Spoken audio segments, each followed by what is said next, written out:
The establishment of the State of Israel in 1948 was achieved through the ruthless and well-planned ethnic cleansing of 750,000 Palestinians. And this colonial logic of conquest, destruction, and expulsion has continued to the present day. Today, about a third of the Palestinian people live under a brutal military occupation in the West Bank, including East Jerusalem and Gaza.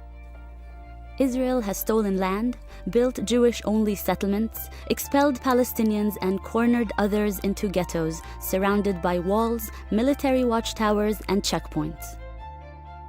12% of the Palestinian people live inside Israel as third-class citizens. They are subjected to a system of racial discrimination and racist laws that amounts to apartheid, as defined by the United Nations. Half of the Palestinian people continue to live outside Palestine as refugees, denied their right to return to their homes. In 2014, Israel carried out one of its bloodiest ever massacres of Palestinians in the besieged Gaza Strip. More than 2,000 people were killed, a quarter of them children. Israel is only able to maintain its regime of oppression because of the support of international governments and corporations. When those in power refuse to act to stop this injustice, we need a global citizens' response to stand alongside Palestinians in their struggle for freedom, justice, and equality.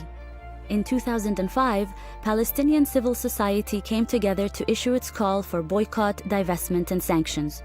The appeal calls for concerted nonviolent action to isolate Israel, as was done to apartheid South Africa. We are calling for boycott pressure on Israel until it complies with international law in the following ways: end its occupation and colonization of land seized in 1967, recognize the right of the Palestinian citizens of Israel to full equality, respect the right of Palestinian refugees to return to their homes. The BDS movement has empowered people across the world to take effective action against Israel.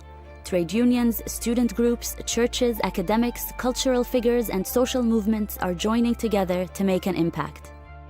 And many prominent musicians and artists support the cultural boycott of Israel, refusing to perform there. Israeli business leaders and politicians are warning that the boycott is starting to isolate Israel.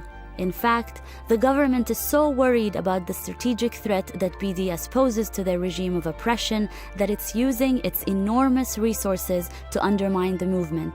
There's a real fear within Israel that it is fast becoming the pariah state that South Africa once was. Get involved in the BDS movement today. Join or set up a campaign in your local area. Pressurize governments and companies to end their support for Israel's regime of injustice. With BDS, we can all make a real contribution to end international complicity in Israel's crimes against the Palestinian people. Thanks for watching.